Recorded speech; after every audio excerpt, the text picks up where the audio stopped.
Dahil very good ka at sinunod mo daw lahat ng utos ni Doc, pwede ka nang lumabas today. Miss na miss ka na ni Ate Candy tsaka ni Kuya Michael mo.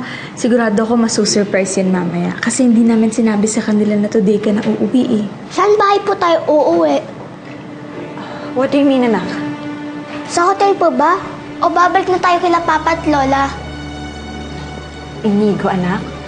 Sa hotel pa rin tayo uuwi. Nandun kasi yung mga kapatid mo eh. Hindi pa rin kasama si Papa?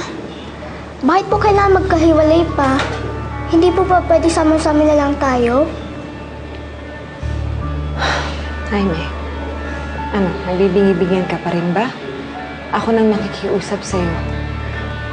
Pagbigyan mo na yung gusto ng mga bata. Give me another chance. Let's be a family again. Please.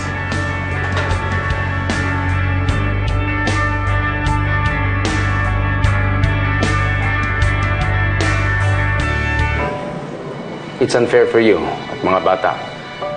Kung ang tanging dahilan lang kung bakit ako makikipagbalikan sa'yo dahil gusto ko makasama ang mga bata. So, anong plano mo? Pipilitin mo ang mga bata na sumama ulit sa'yo sa bahay? Hindi, Veronica. Hindi ko pipilitin kung labag sa kanila. Kung talagang gusto nilang bumalik sa akin dahil gusto nila at desisyon nila. At totoong alam nilang mahal ko sila.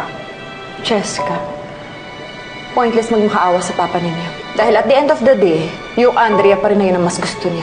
Yung babaeng yun pa rin ang mas pinipili niya. That's not my point, Veronica. I'll just get the nurse, and then we'll go.